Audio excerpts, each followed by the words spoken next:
me romance. Read me romance. Read me romance. Read me romance. You could take a look in a book, that's fine. Or you could sit back, relax, and unwind and read me romance. Read me romance. Welcome back, lady listeners. Hey, lady listeners. We have a brand new week at Read Me Romance. Jeannine Colette has brought us Talking to the Moon. So we're going to talk about it in a little bit and play the audiobook for you. But until then, we have current events to discuss. Number one on the list is Britney Spears and the alleged divorce. So let me just say I have a problem with this right off the bat because it's on TMZ. I do not trust TMZ anymore. The only reason the only time I don't trust TMZ is when it comes to the Kardashians. I don't trust them when it comes to Britney. But I will say they're quick on news. I know, but the court documents were filed like that, like it's public knowledge like that. So Sammy, her husband, has a petition for the divorce through irreconcilable differences. My problem with TMZ is that they will report any bullshit on Britney based on anybody close to her telling them something. It doesn't have to be based on facts. I feel like I want to give over the last 2 or 3 years, TMZ has stepped it up a little bit. Like they've been. I feel like they've gotten worse about it the past couple of years with Britney, especially because they posted that one where they were like, she's not allowed to use knives, like they're being kept from her. And then Britney posted the video on Instagram like 2 seconds later of her like chopping fruit. Maybe with knives, but I just feel like they have gotten ahead of stories before even CNN. I don't know. But the only person that that they've given leeway to, like they're Kardashians or something. I feel like with this moment right now, I feel like this is where Sam's cashing in because he probably had to sign a prenup because it was contesting. Yes, because he would have been with, it would have been when her dad was in charge. So no. The prenup was not signed when the dad was in charge. Was it not? No, they got married. They didn't get married till after. Okay. Yeah. I gotta think prenup though. Was standing. I gotta say, I think a year there's married. Got to be one. Oh, there is one. There is one. He's contesting it. Well, I would just think this is his moment to collect. So he's gonna sell her ass out. And I just no. I don't agree with that. I bet my ass he has a non-disclosure. Maybe, but he's already saying that she was cheating on him. That's on TMZ, that she was cheating on him with the help. And they were posting up pictures with the black eye and stuff and saying that she beat him. She woke him up out of his sleep and beat him. He's saying this stuff. And now that's why I'm like, no, I don't know. Like maybe it's just because she's been through so much that I'm so defensive about this. But it's like, I just feel like, haven't we put this woman through enough? He's getting a check and that's it. Because he's like, they've only been married a year. You're not getting spousal support after a year. Yeah. That's not happening. Didn't they date for like several years though? That doesn't matter. Not in California. I know, but I would just think like maybe that's why he would feel entitled to it because they were together longer than that. But don't get me wrong. I think he should probably get credit for those years because I do think he's been a bit of a caretaker. Well, I just wonder too if he's not maybe embellishing or making up the whole infidelity story, if there's a contingency for that in the prenup. Well, like if he says she cheated, he gets paid. I follow the Britney group, which they are so like, you can't talk bad in there or they'll kick you out. Yeah. So I have to just be bipartisan because every now and then I'm kind of like, should we worry a little? But you can't say that or you're gone. Yeah. But they have talked about that Sam has been out of the house for like, God, I want to think it's like 5 months. Because she bought another house and there was like a move, but it was like he went to that house and she never did. Yeah. But now he's even out of that house, I believe, from what the group is sharing. Yeah. So I feel like they've been broken up for a while. Yeah. And something came to blows over the last week, like a final, like, and he's like, I'm out. I can't do it no more. It's probably the stripper pole. And she installed God. Her tape-ins are so bad. Like, I just want to be like, honey, how, like, let somebody do your hair. Somebody good out there can do your hair really good. I promise. I don't know. I just listen to anybody. No, she's been through so much. Like, I feel so bad for her. I feel guilty now even talking about her because I feel like she should be able to just live her life. Like, she's been through so much. Shouldn't she just be allowed to live her life? Even if it's getting a divorce, shouldn't she just be allowed to do that without people having to comment on it? And now I'm like, I feel guilty, like, talking about it. I text like 4 people when I seen the Britney Spears stuff yesterday morning. And my husband came in my office today and he was like, Britney Spears is getting a divorce because he loves her. Yeah. And I was like, oh, I thought I told you. He's like, you didn't tell me. Like, oh, guess I text everybody else. Whoops. Forgot to keep you in the loop on that. But we were just talking about me and him were getting into the back and forth of it because my husband has never dealt with, I feel like, mental issues unless it comes from me. Like, he's never had depression, anxiety, nothing. Yeah. Nothing. So I'm like trying to explain to him, like, being with a bipolar person is not easy. Taking that on is a big role. And I think a lot of people get into it and they think they can do it. And they can't. Yeah. Being with somebody that, now not all bipolar, but extreme bipolar can be like being with an addict sometimes. It goes up and down because even me, I'm not even extreme depressive, but you think for a minute, you're like, maybe I don't need my medicine. Yeah. Yeah. And you're like, maybe I don't. Maybe I can do this. I'm doing good. And that happens with even bipolar. They're like, I think I'm good. And it seems like there's a cycle of going off and going on. And during that off, it's hell. So you really have to have a ride or fucking die. Yeah. And they have to know what they're signing up for. Because you're going to have chaotic moments. Just like I'm even going to have moments where, it seems like once a year I have like a bad month where I'm on the bathroom floor. And my husband he's like, what did I do with you? Yeah. Yeah. And I can't imagine with having more extreme. Well, and who knows, like, what she really has or what she's going through, what medicine she's on, like, what she's off of. Nobody knows but her. We all speculate. Some people are, that are close to her leak things, but it's at the end of the day, like, we're just speculating. And I always wonder if, and I say this like softly because me and my sister have come like a wavy, that she went really hard for her sister, but her sister was really young with a lot of things that happened and naive, and you're very trusting of your parents. Yeah. And I wonder if Jamie seems really healthy to me. Like, I follow her on social. It's just her kid, her husband, normal. I wonder if she could bond a relationship back with her sister. I don't know, man. I don't trust social media anymore either. Like, I'm just like, I don't know. That's like, true. You never know. Brittany looked great on social media till, her dad didn't have control anymore. And now she looks like she does, and everybody's talking about it. And it's like, the what is it? The brighter the picture, the darker the negative, Yeah. I heard somebody say the other day, they were like, the longer the anniversary post. Yeah. The worse the marriage. Yeah. The worse the marriage. Yeah. True story. I die. I'm like, God, I've never posted one of those before. I'm solid. Right. Oh, man. So I just feel bad. I just feel like he's been a caretaker. Like, when I first met him, I didn't like him because I knew he was a pay to play because I read some of the gossip shit.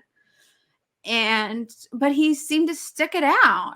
And I felt like he was going up and down those hills. But I think you just get wore out. And I'm speculating this is going to be completely wrong.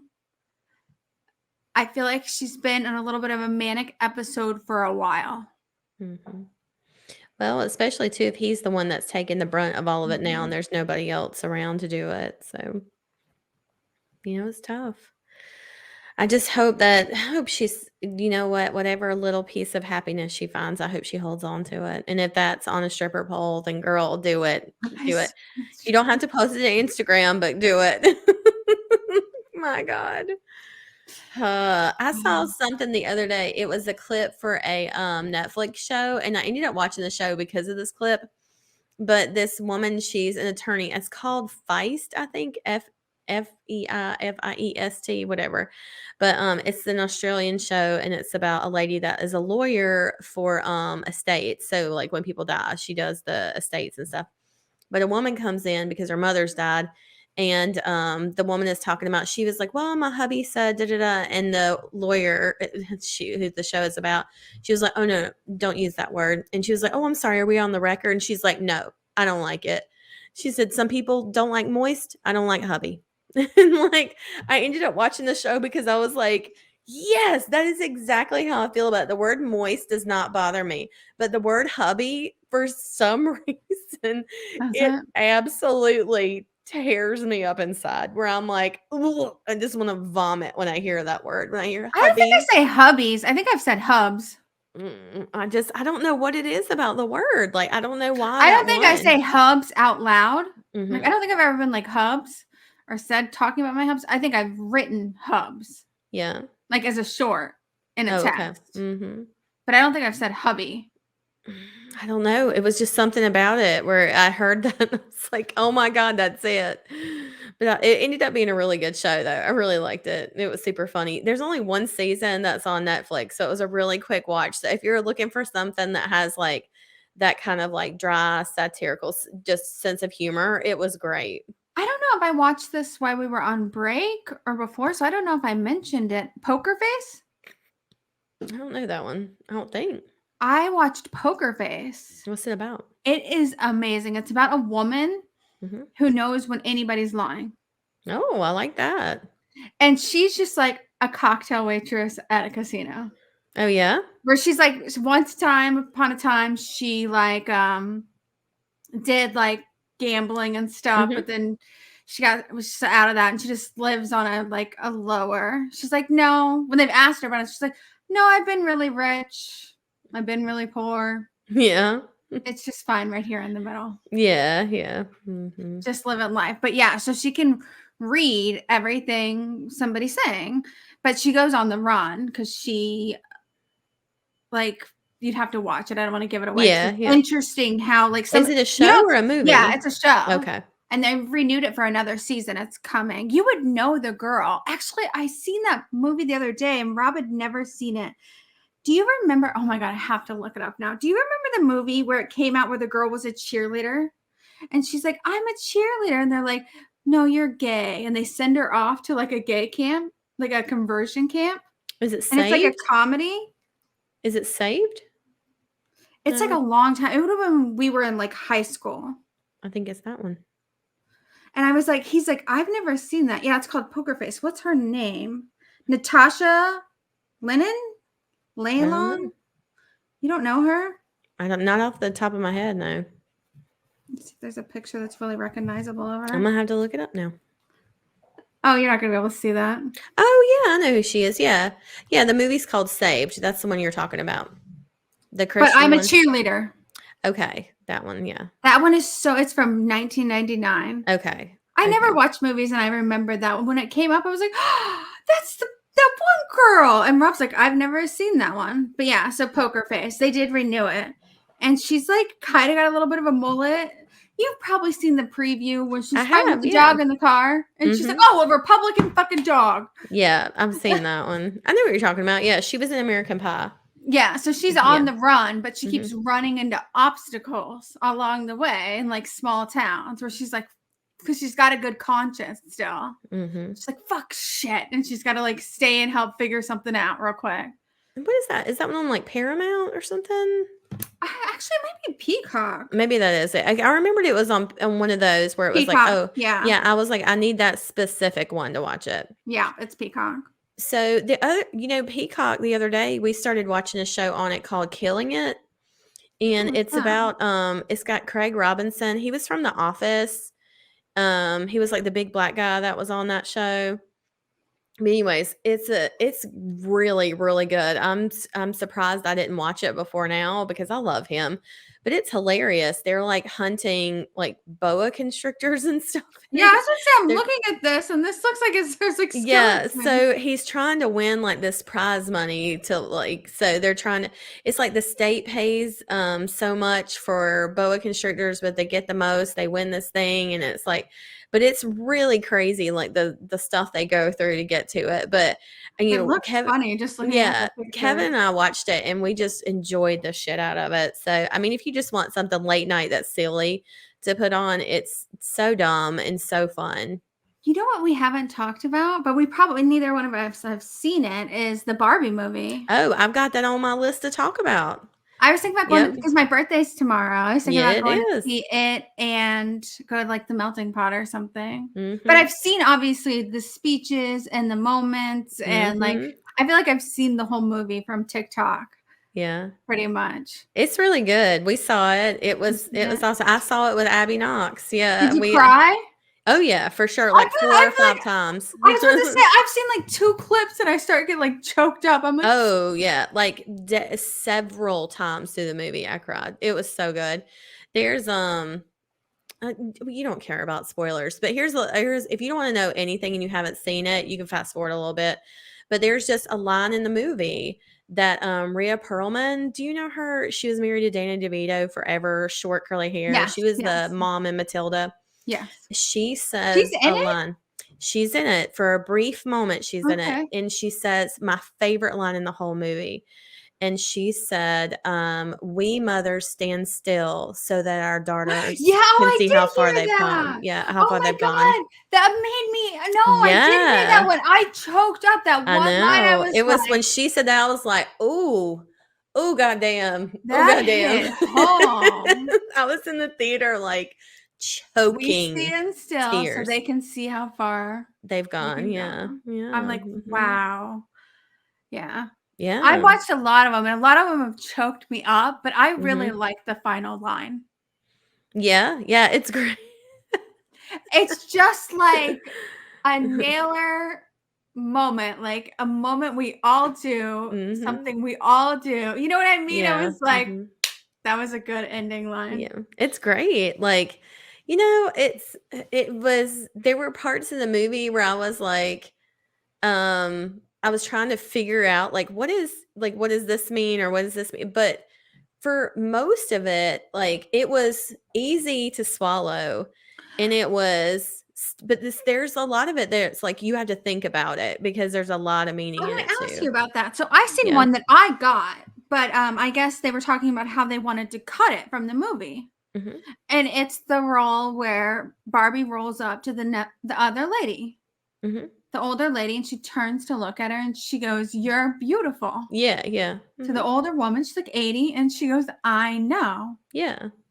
And I guess people were like, "Oh, you need to cut that. We don't understand." I was like, I understand that to my core. Yeah. Mm-hmm. I'm like, that's just a man thing. I think men don't understand what that meant because they're the ones that get mad when they're like, if they're like, "Oh, you're so hot," and you say, "I know." Yeah, they're like, "Oh, you're a stuck-up bitch." Yeah.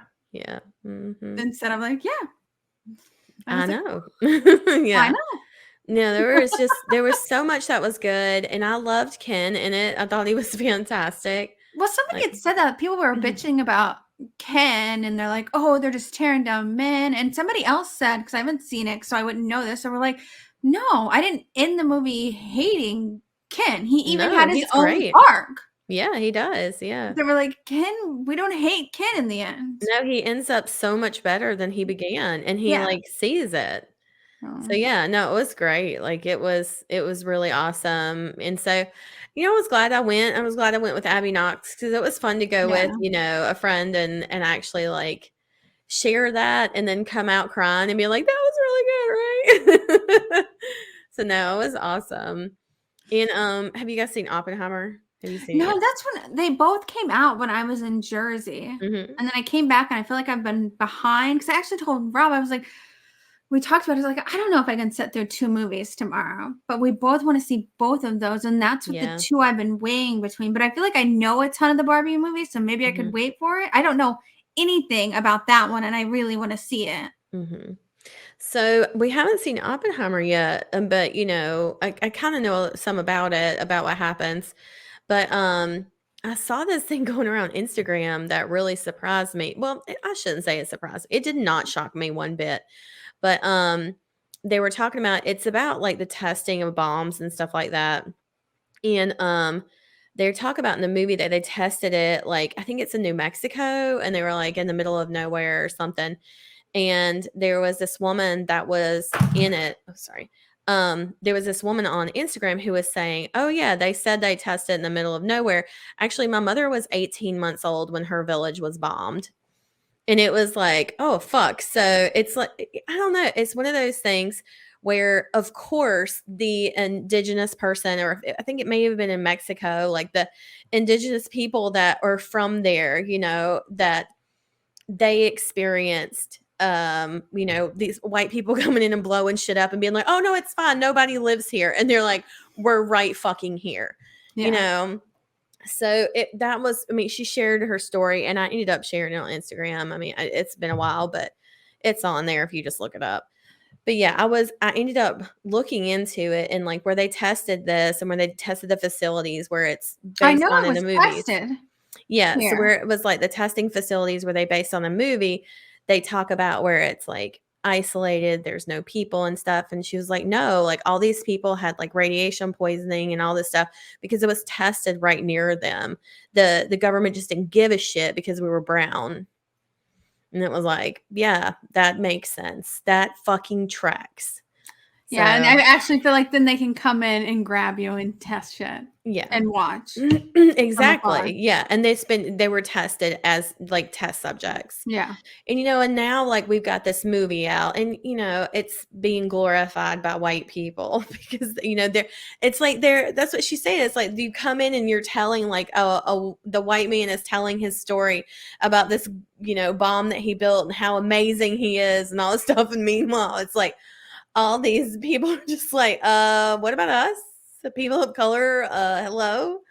So, again, not shocked, not surprised, but there's just your little factoid. So I didn't know that before wanting to go see Oppenheimer. I may still see, I don't know. I want to know what it's about. And acting just looks really good to me. Like it looks intense. I'm like, I've also heard shit about that other movie, the children trafficking one. I've heard horrible things and I've seen horrible facts. Oh, the Christian one, the like right-wing Christian propaganda film. Yes, that I've heard about. Oh my God, I've heard such horrible statistics about the people freedom or something. I don't know. Oh, they keep showing it in our movie theater. I'm just like, get the fuck over it.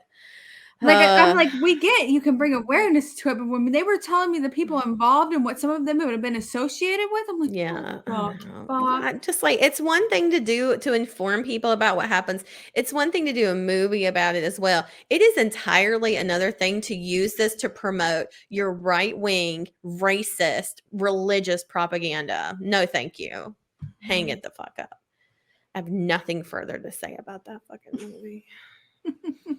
I hit over a year on my Duolingo. That was also in my notes to talk about, like my Duolingo app. I'm like really proud of myself. I hit 365 days learning Spanish. I don't feel like I can say a whole lot, but I can say some stuff. Jay does that app. Yeah, it's awesome. Mm-hmm. Yeah, every time I'm with her, every day she does it. She's doing Italian. Yep, I do it every day. I do Spanish because that's the only language that's offered at my kids' high school. And I was like, I'm never going to be able to help her with her homework unless I know how to speak Spanish. My husband can speak it. And like, he took like 6 years of it and his mom is fluent. So like his aunt is actually, she was the head of Georgia Tech of their foreign languages department. And like all of them are like fluent in Spanish. They're just really good. And so he just grew up speaking it and knew it. And I'm like, they're going to start talking shit about me. Like, that's all I could think. I was like, they're going to get together and they're going to start talking shit. So I need to learn now what to say and what to catch. So, but I actually paid for it like the year. It was like, well, maybe it wasn't a year. I paid for it for a little while and then I ended up going to the free version. And the free version is just fine. But like, if you have any inclination to learn a language, it is very easy. And it kind of rewards you as you do it with like points and stars and all this stuff. So it's like, I found it very motivating, very easy to use. Randomly do it throughout the day. And it only seemed like it took her like 10 2 minutes. It was it's like not nothing. Even that. Yeah. It's like 2-3 minutes a day. Yeah. It felt like she was on it for nothing and then she was done. But I noticed she was doing it every day. Yeah. You can do it as long as you want. You can do as many lessons as you want in a day. Like even on the free version, you can do as many as you want. That's one thing. There's another one that's Babbel. It limits you on that, and it limits you on the things you can do without paying for it. And it was really annoying. But Duolingo is like actually kind of fun because there's this little owl that like takes you through the lessons, and there's these little people that talk to you, and you get to talk back, and it's really cute. Like the little cartoons and stuff. It makes you feel like you're winning. So yeah, so I've stuck with it for 365 days. So I'm really proud of myself for doing it. So it's cool. And they have a lot of languages. I noticed some of the comments on it was like an Instagram ad for it the other day I saw, and I was like, oh, there's Duolingo. And some people had said that they were missing like some Asian languages, but I think they even said like somebody from Duolingo responded and was like, oh yeah, we're adding like 20 like Asian speaking languages this year. So, you know, they have all kinds of shit. So it's cool. Kitten update as well. He's doing great. He's doing fantastic. For those who have messaged me, thank you. He's doing awesome. He goes to the vet in a couple weeks and he'll get all his shots and all that good stuff. So so far so good. Shadow doing? He's good. He sits by the crate when he cries. So it's like he doesn't, I don't know if he just wants him to be quiet or if that's why he goes over there. Because usually if he goes to the crate, the kitten will stop crying.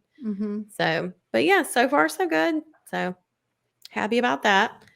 And also, I know you said when we started, you were like, I don't know what I'm reading. Like I haven't read anything new in the past 2 days since we talked last. Yeah, but I started Dear Erin. I'm apparently in a Mariana Zapata hole right now. So I go up to see her at the Rip Bodice next weekend, but which I'm super stoked about. So like I've gotten my paperbacks. I'm ready. I'm going to get them signed. But Dear Erin, if you have not read this book, this is such a good one. It's they're pen pals. He's in the military. She's here in the US in Texas, and they're writing letters back and forth while he's on his deployment. And it is such a sweet read because she's very innocent, very, very shy, like has never, ever had a boyfriend. Any boy she's ever liked has always been like, you're a great friend. Damn, do you think I'd like this? I don't know if you would. It's really long. That's why I don't think, that's why I don't think you'd read it. Just because it's like, I mean, it's probably like 500 pages or some shit. I don't, maybe it's not that many, but what do you listen to your speed on your audio? I think I'm at like, let me see, I think 1.5 maybe?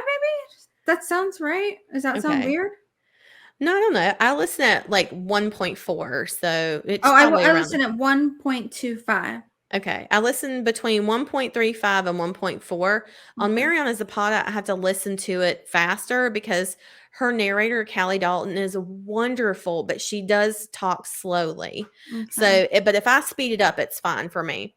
But like on this one, I want to say this is like 11 hours at that speed, which I don't think is that bad. It's not that long, but the audio is really good. In the beginning, she reads her letter and then Teddy Hamilton reads his letter.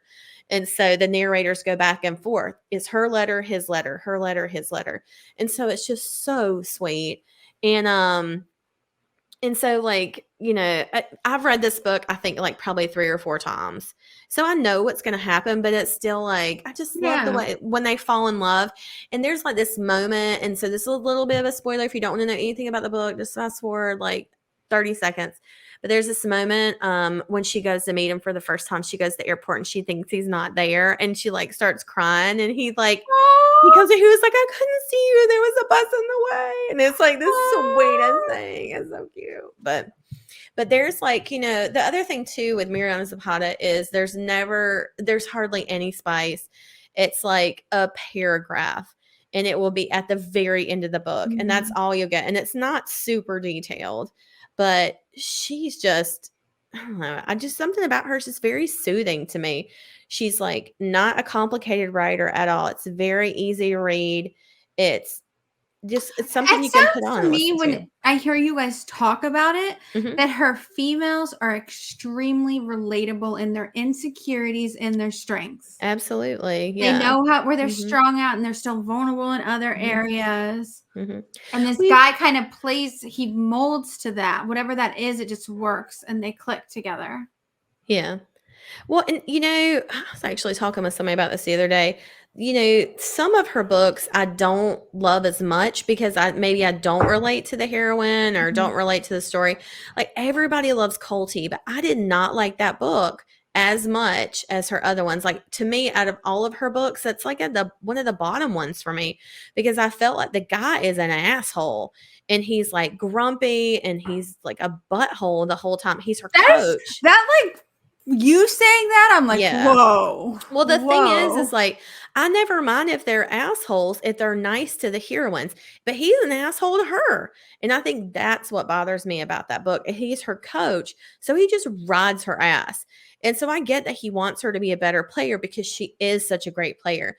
But at the same time, like, I didn't feel like there was enough of a grovel in the end for her to fall in love with him and for him to be redeemed. There was just not enough time for redemption because just like Mariana Zapata books, you're going to go 80% of the book without them being together. They're going to be together the whole time, but they're not going to be together. They'll be in every scene. They'll be in the same scenes together. And they'll always be around each other, but they won't like be in a relationship until the end of the book. And then they'll have sex. And then the book ends right after that. So like, I just didn't feel like there was enough of a comeback. I thought he was a jerk. So like, that's why I love the book, The Best Thing, because the hero is perfect. He's so sweet and so genuine the whole time. He's not a jerk. And even from Lukov, they're enemies to lovers, but you know right away he's obsessed with her. And like the reason he pokes at her is because she needs that motivation to like do the things she's afraid to do. That's what I was wondering when you were saying that about the other guy, if that's what it was. Because some people you have to come at, if you come at them hard, it works great. You come at some people hard, they're like out of here. Yeah. Well, and I think that's what worked about the Colty book is that she responded to it. But I just never felt like he was nice to her. And I'm like, okay, well, he kicked her ass and motivated her. But why the fuck is she in love with him? He's just why aren't you sweet to her off the field? Or whatever. Yeah. And the same thing with Wall of Winnipeg. I just never really connected with them because I felt like he wasn't very nice to her. In the beginning, he's like rude to her and he's firing her. That's like when the book, like she's wanting to quit because he's such a dickhead. That's how the book starts. Literally, she's trying to quit. So I'm like, I don't know. Like, I don't know. But, you know, but Dear Aaron is just a very sweet, sweet, sweet book. And, but, you know, it depends on the day if you're going to like it or not. I don't know. Yeah. I can't say with certainty that you would love it. I mean, I think the idea of the story would really appeal to you. I don't know how you'd be listening to a book that long. Yeah. Because that's a big I don't know. I can listen to 5 hours of interrogation. Yeah, but passively too. Passively. Yeah, passively. Sometimes it's like quiet because they're doing stuff and leaving them in the room alone. Nothing's happening. Yeah. But, you know, I'm trying to think about what I'm going to read next. Like after I get finished with this, I may pull something off of my wish list, which if you don't know, if you have Audible, if you add stuff to your wish list, you'll get an email that says, have off your wish list. Like it just randomly happens to me. Sometimes it's like, I'll add a couple of books to my wish list and all of a sudden there's a wish list sale. Like, woo! I don't know. I'm like, somebody's watching something, but I have like a ton of books that people had recommended that I put on that they were like, oh, this one's really good. Like, this is one of my favorites. And there were a couple of ones. There was a book talker, and I can't remember what her name is now, but she had posted up. She was like, yeah, oh, I love romance, but in between my palate cleansers are like these crazy like detective slaughterhouse books. And I was like, which one? Say it. Say the name. Say the name and the author immediately. That's why I wonder why you don't read some of the Cynthia Eden books, like her older, deeper serial killer ones. I have. I've read some of those. They're not bad, but some of them I feel like I can figure them out too soon. And I'm like, oh. I remember one that I was like actually scared at, and I was like, what the fuck? No, but that's just shit that scares me. Like, I don't watch Texas Chainsaw Massacres. I don't watch these super gruesome serial killers, but I'll read anything sci-fi, monsters, haunted houses. I don't give a shit. You start coming at me with like knives and shit and torture, I'm out of here. That's not you. That's not your. That's not because your I believe it can happen. I'm like, that's real. We're like, if you believe it, it could, you know? I'm like, a ghost isn't showing up here. Even if it did, I would just be like, Melissa, you're crazy. And like walk past it. Yeah. Like, you're dreaming. All right. Let's talk about Jeannine Colette before we get too much. We're going to save all the scary story talk for October. All right. Jeannine Colette has brought us a book called Talking to the Moon. And I'll read you her author bio. Jeannine Colette combines humor and angst in her sexy standalone romance novels. Her stories feature dynamic heroines and swoon-worthy heroes who have to abandon their reality in order to discover themselves and love along the way. A graduate of Wagner College and the New York Film Academy, Jeannine went on to become a segment producer for television shows on CBS and NBC. She left the television industry to focus on her children and pursue a full-time writing career. She lives in New York with her husband and 3 tiny people she adores more than life itself, and a rescue pup named Wrigley. Love it.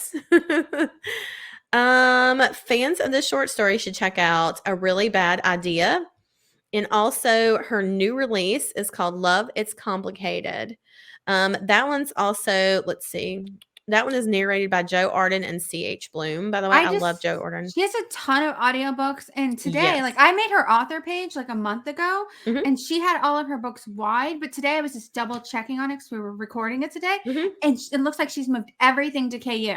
Okay. So everything is in KU now, and she's got audiobooks on like everything too. I love that. You can find her on Instagram at Jeannine, Jeannine, Colette, Colette, or a Facebook readers group, which is Jeannine Colette's Army of Roses. So you can check that stuff out, and we'll have everything linked down in the show notes. You can go through and just click and get all her good stuff there, or you can find it on readmeromance.com, and it's going to be on the homepage. Just click her book, Talking to the Moon, and then it's got everything on there with links to her books and Amazon and all that stuff. Her giveaway this week is a signed paperback, so make sure you enter to win that. And let me read the book bio for Talking to the Moon.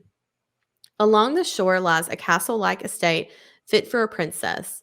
I'm that princess who has looked out her town for years, yearning for the one man I shouldn't want, a man I crave to be mine for all eternity. James Brock is the mechanic who lives above the carriage house on my family's estate.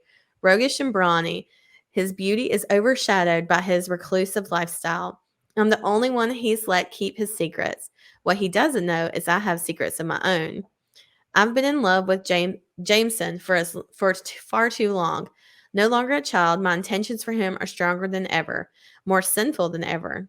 On the eve of my departure to Paris, I'm stunned when he leaves me with a gift, handcrafted and something symbolic. I can only pray this gift means the feelings I have are no longer unrequited. Before I leave this estate forever, I have one last chance to make Jameson mine. I love it.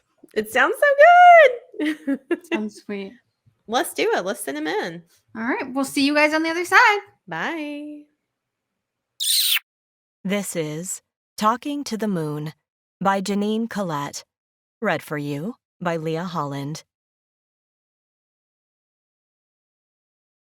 The Dinner Party. Another Wharton graduate in the family. Your father must be so proud. Aunt Ina boasts. her hands clasped in front of her heart. Before I get a chance to answer, Father steps up to my side, his arm firm on my shoulder. We are very proud of our Jules. Top of her class and still soaring. Only the best for our girl. I look up at my father, his face beaming with immense pride. In 7 generations, there hasn't been a failure or scandal in the family name. My graduation from the Wharton School was not only expected, it was written in dogma. Aunt Ina's cheeks are pinched with a rosy glow. We're all dying to know where you accepted a position. Leave it to Franklin Bradford to host a bon voyage party for his daughter, without sharing where it is she's traveling off to. I open my mouth to respond, but Father cuts me off. Nice try, he says with a pointed finger to his elder aunt. You'll just have to wait for the champagne toast, like everyone else. If you'll excuse me, I have to use the ladies' room, I say, and bow out of Father's arm. I'm not 3 feet away when another relative is congratulating me on my accomplishments. My father's colleagues hand out business cards, telling me to stay in touch. Mother's socialites compliment me on the aubergine-colored chiffon dress I'm wearing. I don't believe they've ever spoken to me about anything other than the couture on my body. It's 20 minutes before I make it to the French doors leading to the veranda overlooking the ocean, the Long Island sun setting into the Atlantic. Splaying my hands on the rail, I take a moment to collect my thoughts. I love my parents and my life here at the manor, but part of me can't wait to board that plane tomorrow and get away. I shouldn't complain. Being a Bradford has had its privileges. I attended the best prep schools, and now the most prestigious business school in the country. Weekly trips to the salon, a closet full of designer clothes, and everything I want at my fingertips. That's just the tip of the iceberg of the life my father has been able to provide. I respect where I come from. I do not take it for granted. But I want more. I want an adventure. And tomorrow, my new life begins. Taking a deep breath, I inhale the salty air and listen to the waves as they crash into the shoreline. Rolling my head to the side, I see the lights of the carriage house are on. Inside that building is my Mercedes convertible that I adore. Mother thinks it's foolish I park it myself when one of the staff will bring it to the garage for me. I tell her I enjoy doing things myself, but that's not the real reason. Looking through the French doors into the party room, I see guests are still arriving. Father and Mother are busy in conversation, and cocktails are just being served. I walk down the back steps and turn right onto the path to the carriage house. The workers are in the front of the manor, valeting cars. Ducking in through the back door, I enter the large room that smells of wax and motor oil. It's silly that I'd be in here all by myself. Perhaps it's a force of habit. I suppose I just wanted to come in here one last time. You wouldn't be thinking about leaving your party early, would you? His deep baritone makes my heart race. A chill runs up my spine. I have to close my eyes to compose myself. My back is to him, so I take a moment. I brush my palms against the soft fabric of my dress, gripping it lightly. Slowly, I turn around. My breath hitches at the sight of him. Jameson Brock. Dark hair curling up lightly at the ends, blue-green eyes, and pouty lips, accentuated by a full beard I'm dying to run my hands through. His tanned skin is slightly worn and rough, showing off the rugged character of the man who works outside, shirtless, bent over the hood of a car. He's not like the stuffed shirt boys I went to business school with, the ones with manicured fingers and smooth, pale skin from never seeing the light of day. No, Jameson is the epitome of blue collar, sunshine and steel, salty from the sea, with eyes that appear older than his 27 years. I had to get something from my car. I awkwardly point to where my Benz is parked. You could have rung. It's your special night. One of the valets would have run it up to you. He's standing about 10 feet away.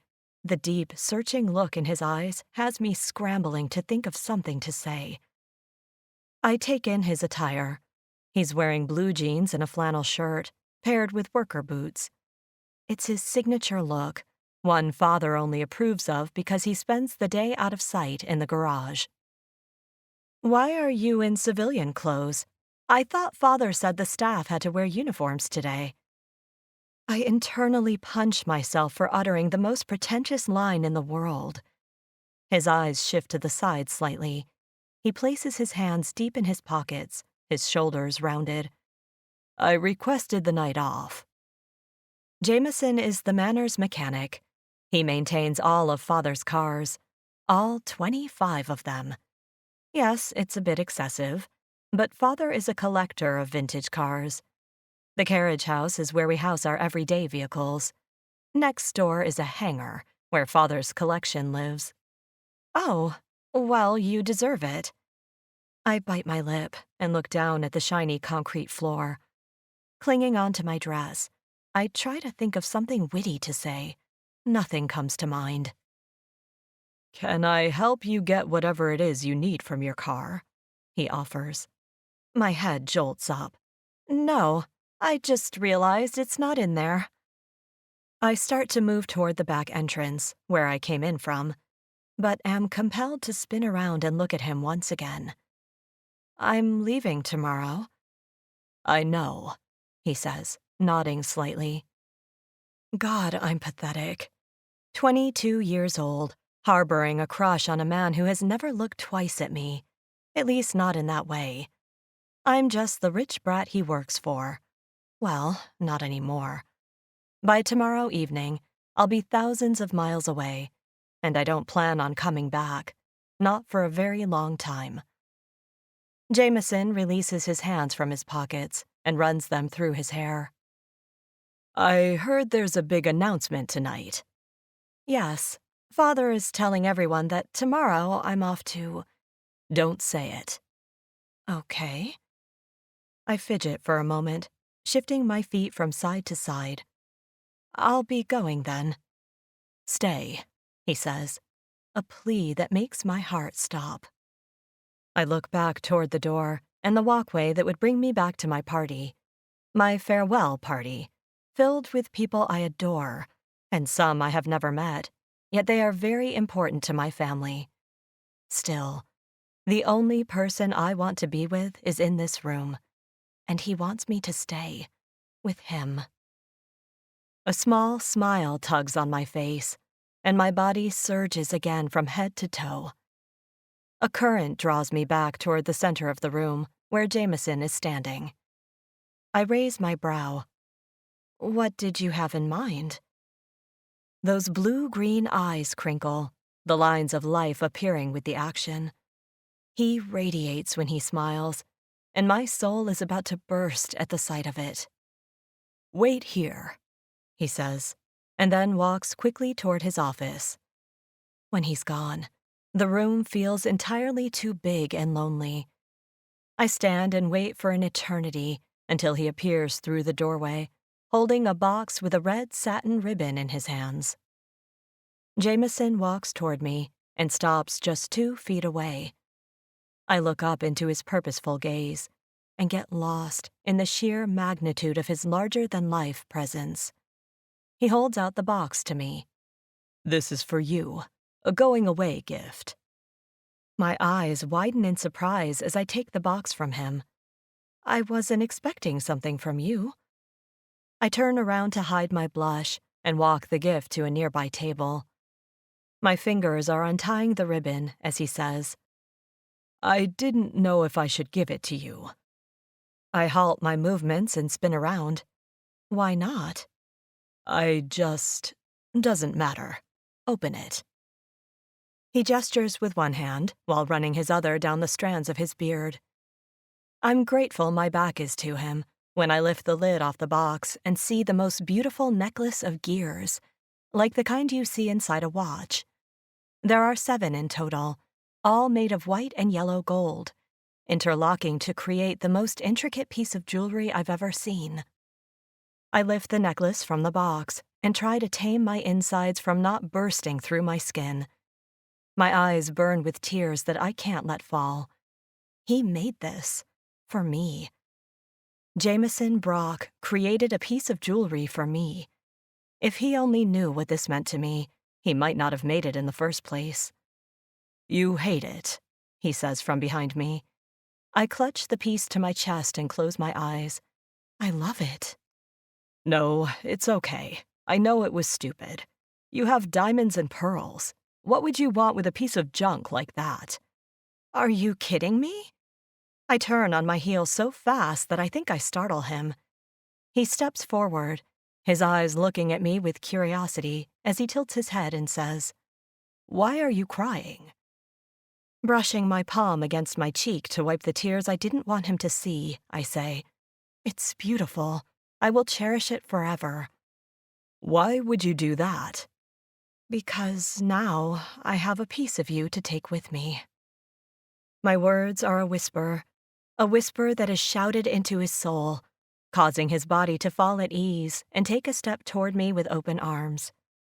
Then he abruptly stops, as if he caught himself doing something wrong. I want him near me, but I know the boundaries of our relationship, the ones we should never cross. Still, I need him close, just for a moment.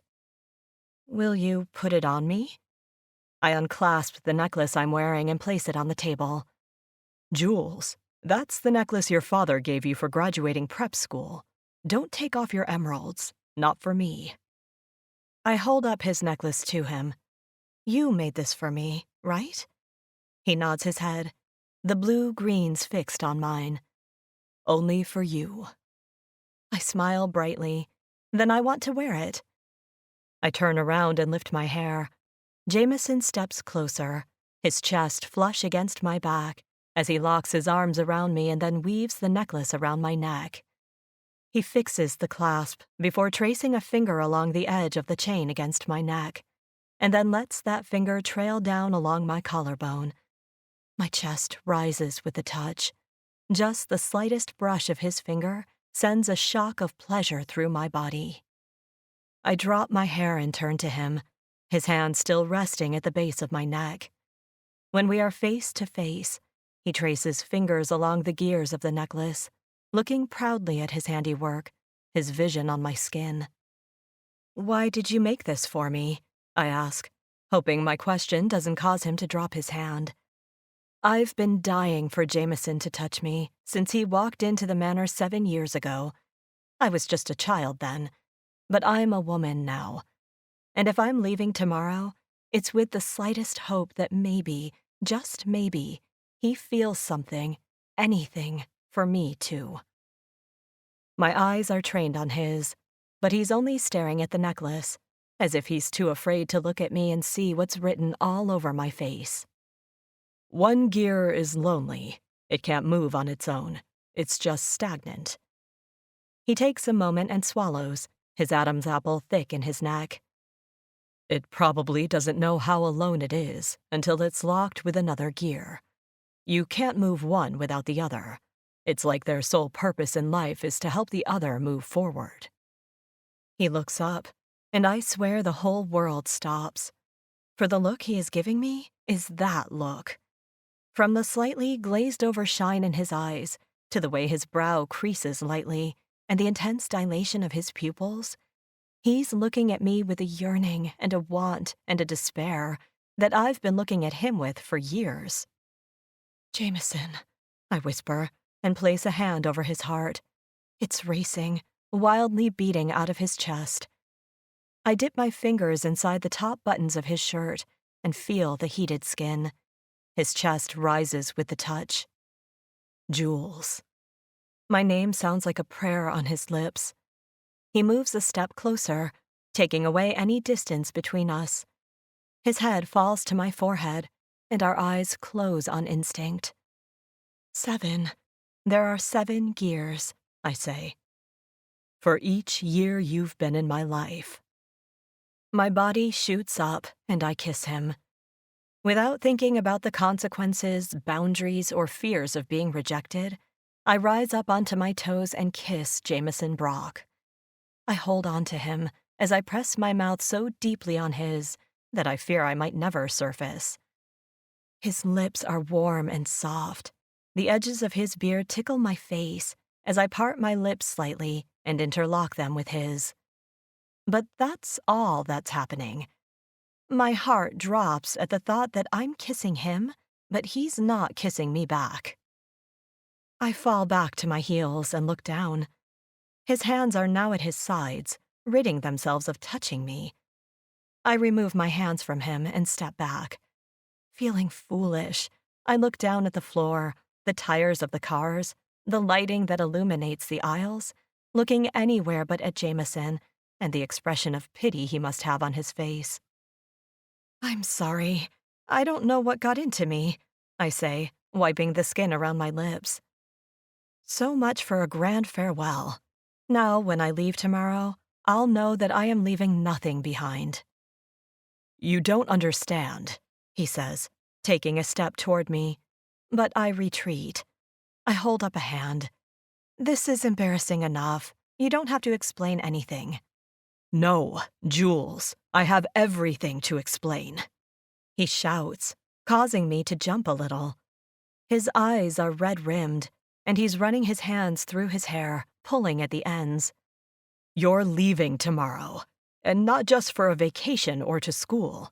You're leaving for a future, one that will be filled with business acquisitions and meetings, with fancy parties, and men who will wine and dine you. You'll be living the life of a Bradford, the life you deserve. I don't understand. What does that have to do with us? Would you prefer I wasn't who I am? No. He moves closer, yet he's still far enough away. No, I love who you are. Jameson reaches his hands out in explanation. Jules, when I walked in here 7 years ago, you were a 15-year-old kid who had more life in her than anyone I'd ever met.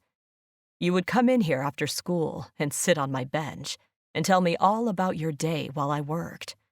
I never told you that I waited until 3:30 just to see the smile on your face.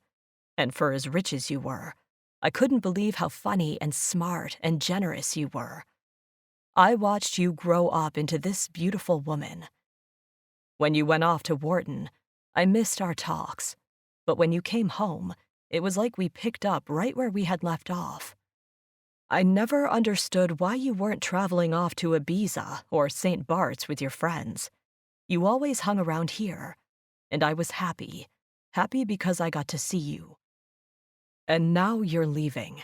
No more coming back for winter break or staying home for the summer. You're moving on, and you should. You deserve everything you've worked for, everything your family has given you, and everything a man worthy of having you can give you. That's why you can't kiss me. He continues, and I sure as hell can't kiss you back. I'll never be a man worthy of you. It's why I almost didn't give you that ridiculous necklace. Looking at it now makes me feel like such a fool. What the hell can a guy like me give a girl like you? Everything, I say, practically running toward him. Jameson, I stayed for you. I'd rather sit here and talk to you than sit on a beach, being waited on hand and foot, while listening to my friends complain about how dull their lives were. Being with you is... I raise a hand and grab his face, pulling his gaze to mine. With those blue-green eyes looking into mine, I tell him with everything I have. It's the only place I've ever wanted to be. His cheek falls into my palm, the soft bristles of his face rubbing against my skin. He closes his eyes and savors the feel of my thumb tracing slight circles on his skin. I just want him to open those eyes and tell me what he's feeling. No, I don't want him to speak. I want him to kiss me with everything in his being, and claim me as his own, because that's exactly what I am. I raise my other hand and run my fingers through his hair. He lets out a slight moan, which causes him to open his eyes. The look he's giving me is carnal, hot with want and need. And just when I think he's about to lean forward and kiss me, he speaks. You should leave. This time, it's not just my heart that falls to the ground, but every single fiber of my being. Lowering my hand, I sink backward. How many times does a man need to reject a woman before she finally gets the hint? Apparently for me, it's twice in one night. I storm out the back door and run up the winding path toward the veranda. The sun has lowered. The moonlight is the only thing illuminating the stairs as I head back up to my party. There she is, Father beams, a glass of champagne in his hand. His arm outstretches, ushering me over to him. The crowd parts as I make my way to the front of the room, where Father is standing next to Mother.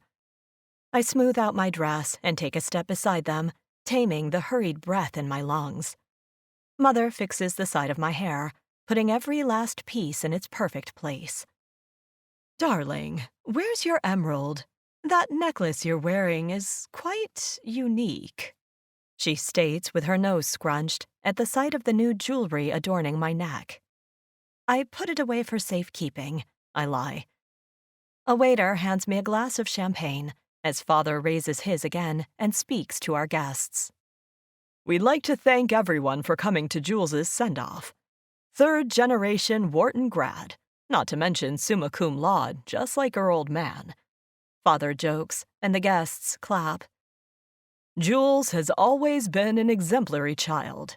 She was captain of the swim and lacrosse teams at her academy, and spent her free time working at the Bradford corporations. At Wharton, she studied under the tutelage of Waxman and Bain, who were so impressed with her abilities that they offered her a position.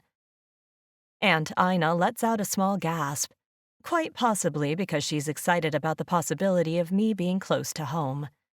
What she doesn't know is that I turned that job down.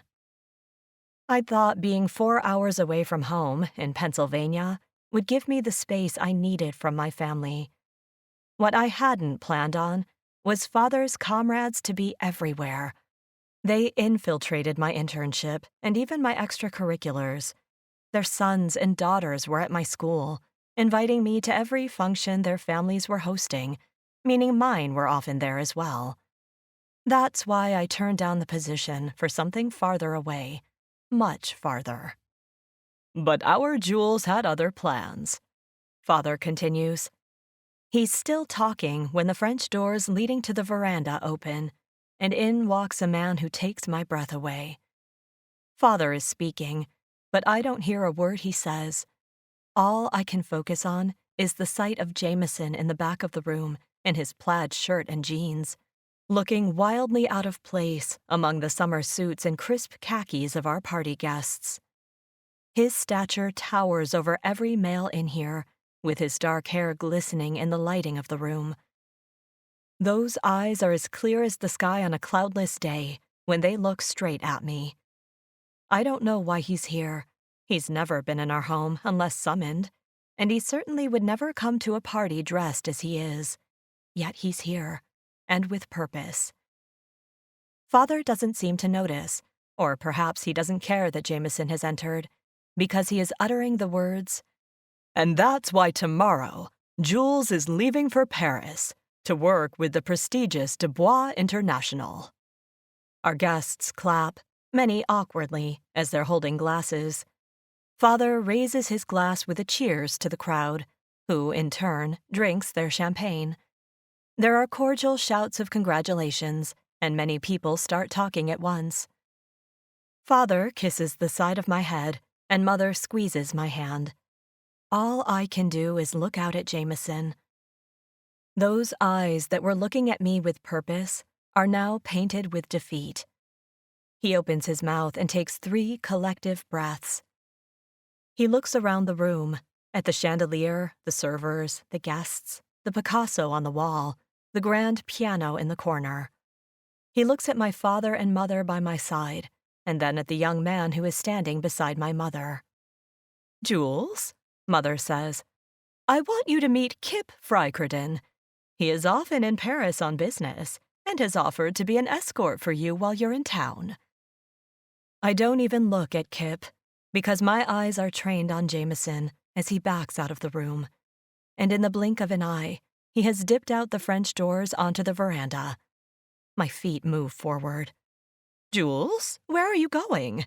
Mother asks, seeming concerned. I'll be right back, I say over my shoulder, and head through the crowd. This time, I don't stop for congratulations or cards. I aim straight for the back doors. Rushing up to the balcony, I look toward the carriage house, but the lights are off.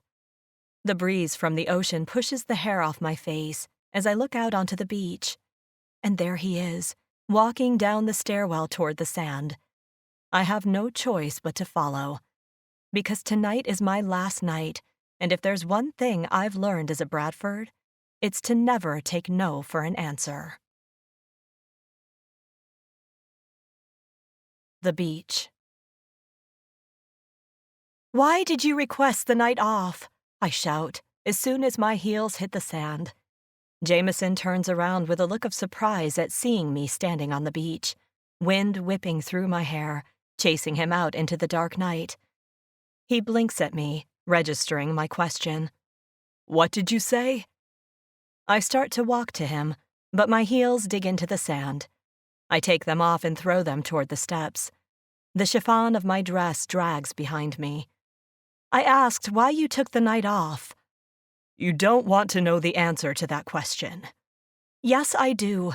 I'm leaving tomorrow, and the one thing I want to know before I go is why you took the night off, only to stick around inside the carriage house. You say you're my friend. You said my smile is the highlight of your day. If that's true, then I need to know why. Why would you choose to stay away from me on my last day here? Because I couldn't stand to see you leave. His voice rises over the ocean waves. I didn't plan on being here, but for some reason I couldn't stay away. I just thought I could sit in the garage and be close to you, just close enough without seeing you. I never expected you to come in. But I did. Yes, Jules, goddammit, you did. What do you want from me? I want you to tell me why you took the night off, why you couldn't be here, and why, even though you tried to stay away, you still walked into that room and looked me straight in the eyes as if I were the only thing in it. Because you are, he yells, and the words hit me like an arrow in the chest. God damn it, is that what you want to hear? If so, then yes, Jules. Yes, I took the night off because I'm in love with you. I have been for longer than is right. It's been gnawing away at me from the inside out, wanting someone I can never have.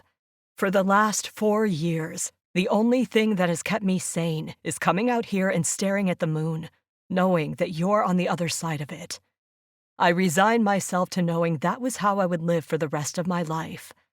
I wanted to stay away tonight, but I couldn't because I needed to be near you. And you have no idea what it took for me not to kiss you back. I had been dreaming about that kiss for years, and there it was, right in front of me, and I had to push you away. He takes 3 large steps forward. His tall, strong body stands over me, powerful, commanding, and full of raw, unadulterated male, with carnal lust in his eyes and a little bit of anger. I couldn't kiss you before, but fuck if I'm not going to kiss you now. His mouth crashes into mine. Strong, sensual lips part and grip me. Our tongues collide, and I fall so hard into his kiss that my head begins to spin. This is the kiss of a man taking what he wants, a man taking what he's wanted for years. Jameson wraps his arms around my waist and pulls me in tight against his body. My hands find his beard, and I pull gently. He lets out a low growl. The kiss becomes fierce. His hands are all over my body, circling my waist, running up and down my sides, and trailing up my arms and neck, taking claim of me, holding me like he never wants to let go. I unbutton his shirt, and lay my hands against the hard planes of his chest. He's so strong and thick. My fingers rub over his nipples, and the moan he growls into my mouth lets me know he likes it. The ocean breeze whips through my hair, my dress cascading in the wind. I should move this party of 2 indoors, but I can't seem to do anything but kiss him, and feel him, and undress him. Pushing away the fabric from his shoulders, I lean down and kiss his neck and chest, tasting every bit of Jameson Brock. When my tongue darts out just below his ear, he shivers, and it's not from the cold. "Jules," he breathes, as I continue to run my tongue along the skin, my fingers still deftly playing with his pecs. "Baby, look at me." Looking up, I take in his perfect face, silhouetted in the moonlight. He raises his arms and hugs my face in his hands, forcing me to look him in the eye and take in the severity of what he's about to say. "I am going to make love to you tonight," he says, "but not here, not where anyone can see us." "Yes, here," I say, and he frowns, not understanding. "I want you to make love to me under the moon, so every night when I look up, I can think of you and remember this night. Remember the way you feel and taste. I can stare at the stars and know that you're on the other side, looking at the same sky. If there's one place I want to be, it's right here, under the moon with you." I look up to the sky and take in the moon, the beautiful full moon on a summer night in Long Island. Amid the darkness of the shore, it is the only light, the only witness to this moment between a man and a woman coming together, their souls crashing along the eastern seaboard. Jameson leans forward and caresses my neck with soft kisses that make my toes curl. I lean my head back and allow him to devour me with his mouth, his beard like a coarse cushion. His hand finds the zipper of my dress. The chiffon falls to the ground. Jameson releases me for a moment to take the dress and smooth it against the sand like a blanket. When he's done, he takes my hand and lowers me onto the aubergine material. My back is cool against the dress, but I'm instantly heated when 200 pounds of mail lowers on top of me, and he claims me again with his fiery kisses. Our bodies rock together, his hard erection rubbing fiercely against my core. Reaching down, I stroke him through his pants. "Jules," he groans into my mouth, his body pressing firmer into me. "I dream of this.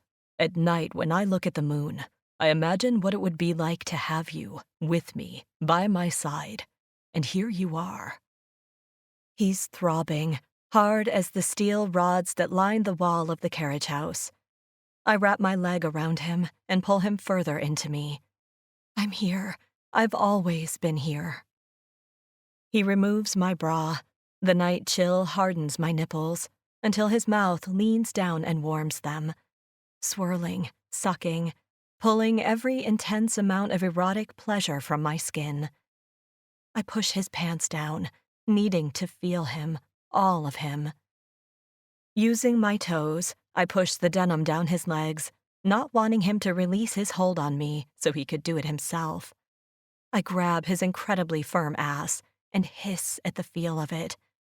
I move around his hips and take his cock in my hand. "Sweet Jesus," he mutters, as my fingers pump along the shaft, my thumb tracing the throbbing head. "This won't last long if you keep doing that, and I have plans for you, for us." He rubs my clit, and my body arches at the touch. "Fuck me, Jameson, please." "You've always been impatient, ever since you were a kid," he says, as he removes my panties and throws them to his pile of clothes. "I'm not a kid anymore," I say, splayed out on the sand, ready to be taken by the most incredible man. "Don't I know it?" he growls. His head dips down my body, and he takes a nipple. His mouth is greedy as he sucks hard and bites the end. I scream out in pleasure, which only makes him do it again to the other one. He rubs the thumb against my clit, and the feeling of pleasure and pain is so intense that I might come all over the couture beneath me. Jameson moves his hips against me, rubbing, pumping, as if he were fucking, yet he's not even inside me. The heavy weight of his cock against me, his hand rubbing my clit to intense levels of pleasure, combined with his teeth sinking into my nipple, it lights me on fire. My hips buck off the ground, my core clenches, and my body builds to a climax so high that I scream so loud that the waves stop to listen. I come, and I come hard. My release is so powerful that I think I've died and gone to heaven. Jameson continues to move, continues to touch and taste, and keeps the orgasm going. Running my fingers through his hair, I yank hard and try to control the build of the second wave. 7 years of want, 7 years of touching myself in my room, 7 years of lusting after a man, only to have him do this to me. It's more than my mind can comprehend. My body, on the other hand, is releasing 7 years of lust. I push on his shoulders and force Jameson up. On my knees, I take his mouth in mine and climb onto his lap, kissing him hard and deep. His arms wrap around me and pull me in. We kiss forever, or at least it seems that long. We can't let go, can't stop, won't stop. His hands caress my body. There is nowhere he is not touching. My legs, my hips, my spine, my breasts. I push him back onto the sand and run my tongue up and down the shaft. "Condom," he hisses as he reaches back to find his pants, all while I'm lapping and sucking, trying to get as much of him into my mouth as possible.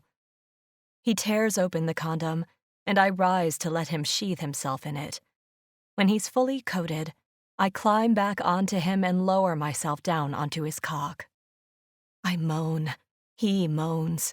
We both moan on impact. He's so heavy and thick, too much to imagine being inside of me. I put my hands on his chest and begin to rock against him. My insides ignite, a spot deep inside me coming to life with each grind of my hips. I do it over and over again, bringing myself intense pleasure with the action. I do it faster. I ride him like I was born to fuck him. Jameson grabs my hips and starts pumping up into me. I sit up and lean my hands on his thighs and allow him to take over. His coarse hands clench my skin, pulling me into him as he pulses pleasure through my veins. My breasts are out in the open wind. The feeling is exhilarating. I should be cold, but my body is on fire. On fire because our bodies are rocking together. And when I look down, the carnal gaze he's giving me, watching me come undone above him, because of him, for him, is all I need to start coming again. "Jameson," I exhale. He rises up to a seated position. His hands snake around my back and head. He kisses me as our bodies continue to grind against one another. I'm slick with orgasm, my body sliding up and down. He places his forehead against mine and looks me in the eye. His forehead is creased, his mouth is open, and his face is filled with pleasure so fierce that he looks like he's in pain. He's gripping tighter, pumping harder, and his cock feels like it's about to burst. "Jules," he cries as he comes hard inside of me. I continue my stride and pull every bit of pleasure from him, and when he's done, he kisses me again, rolling me over. Our bodies intertwine as we kiss in the sand, kiss by the sea, kiss under the moonlight. The goodbye. I wake to the scruffiness of Jameson's beard as he kisses my back, tickling my skin, forcing me to roll over and face him. "You have freckles on your back," he says. He's just as beautiful first thing in the morning as I've imagined. "How many?" I ask teasingly. 14. I lean back in surprise. "You counted?" His blue-green eyes fall a bit. You're leaving for Paris today. I'm trying to take in every piece of you before you disappear from my life. My head falls to the pillow. I forgot about Paris, about my adventure and starting my new life away from father and the manor, about the dream job I took in the most romantic city in the world, though that romance will always pale in comparison to last night. After we made love on the beach, we dressed and ran back to the manor. I didn't want to, but Jameson was right. My family would be looking for me and worry. I tidied myself up and went back to my party, telling father I was tired and wanted to prepare for my trip the next day. It took me longer to leave than I'd wanted, but when I made it back to my room, Jameson was there. I locked the door and escorted him into the shower, where we laughed and talked and washed the sand off each other in places people shouldn't have sand. We spent the evening in my bed, where we devoured each other again. I'm glad my parents sleep in another wing of the house. Otherwise, the slaps Jameson gave on my ass would have been heard. And I'm not ashamed to say I wouldn't have stopped, no matter who knocked on the door. There were also sweet times, like when he held me and told me all the moments over the years I made his heart stop, and I told him mine. I'll be back. I lean on my elbow, facing him. I can come back for Christmas.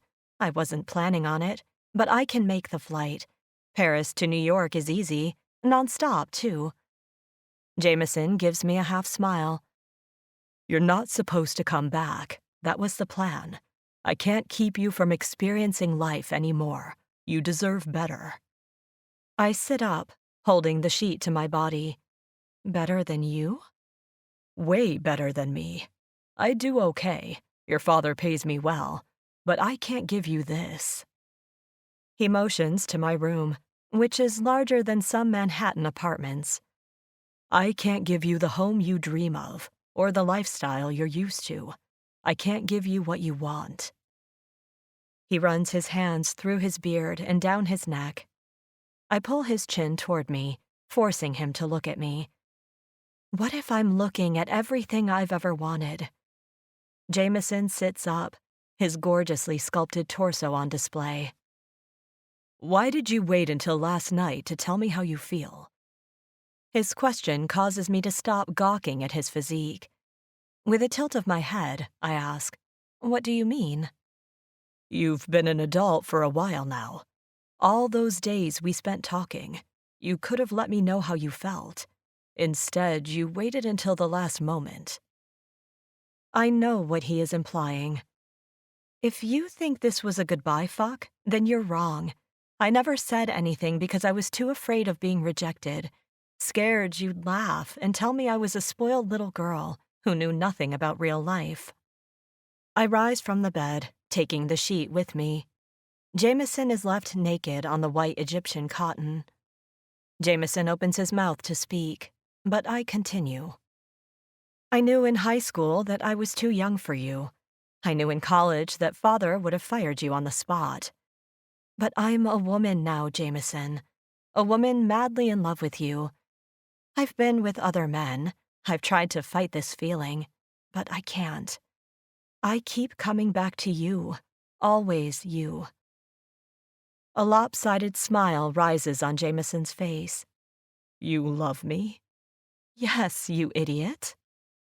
He falls back on the bed, his hands propped behind his head on the pillow, as he looks up at the ceiling with the goofiest grin I've ever seen.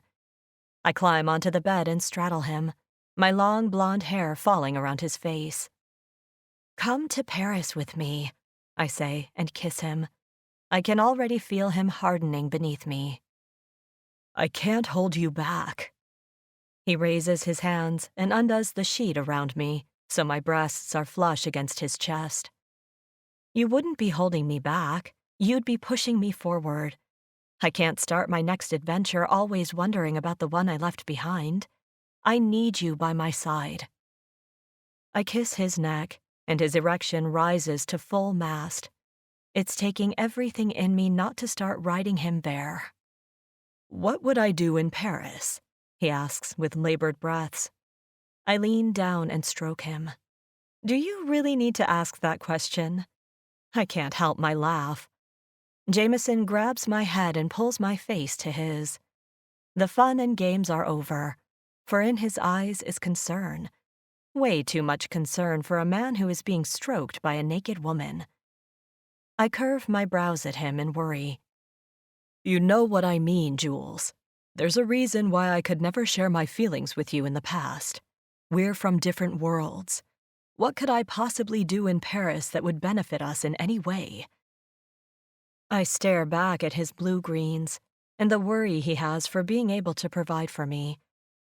I could tell him that I'm wealthy enough to support us both, but I won't. Jameson is a proud man. You do know they have cars in Paris, I say, causing him to roll his eyes. I pull his attention back to me. What I mean is, you can do anything you want, anywhere you want. I've seen you work on European cars. There's so much you can do and be a success. I lean down and kiss him, and thank the heavens he kisses me back. I need you, Jameson. I need you to take care of me for the rest of my life. He leans back, seemingly stunned by my words. He pushes my hair back around my ear. His eyes crinkle, this time with so much love and hope that I think I'm imagining it. Now that's something I can do, he says. So you're coming with me? I ask hopefully. I'll go anywhere, as long as I'm on your side of the moon. This has been Talking to the Moon by Jeannine Colette. Read for you by Leah Holland. Welcome back. Welcome back, lady listeners. Remember to enter this week's giveaway for a signed paperback. And also, if you liked Talking to the Moon, if you love the story you just listened to, make sure you check out her other book, A Really Bad Idea, and also her new release, Love, It's Complicated. So make sure you check all that out. Again, everything's in the show notes. And thank you, Jeannine, for coming on the podcast with us. We really appreciate you giving us Talking to the Moon. This has been awesome.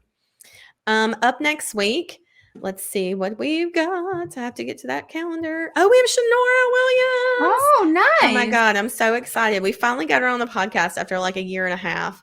Nice. With her schedule. And so we got the audio files back really early on that.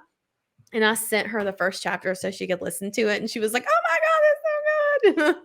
So she's really sweet. I can't wait. That's going to be fun. So as far as Alexa Riley, we have a new set of Air Taboo books. So make sure you check those out. They're out now if you're listening. So, and we also have a fairy tale series that we're writing right now. So be on the lookout for those soon. I'm hoping to have the bundle hardback out by this time next week. We'll see. Yes. Hoping. Because I'm dying to see a hardback. I know. So we ended up bundling our Forced Submission series. There's 9 books. We would release them in sets of 3s. And so we thought it'd be fun to put it in a hardback book. We've never had one before. But not only that, we wanted it to be a book that you could put on your like bookshelf. Mm-hmm. So it was like discreet. But like, if you knew, you know. If you know, you know. But if you don't know, you don't know. Yeah. So it's really cool, like the cover on it and stuff. It looks like a journal. Yeah, so that's cute. what it's supposed to be like. Yeah, it's supposed to look like a journal. Yeah. That's why we did it hardback. Mm-hmm. So it's really fun. Like I'm excited to see it. It'll be fun to see that. So yeah, be on the lookout for that. And we've got lots more ahead too. So all right, tell them what to do. Fuck your day up. Make today your bitch. Don't be a dick. Bye, guys. Bye. Read me romance. Read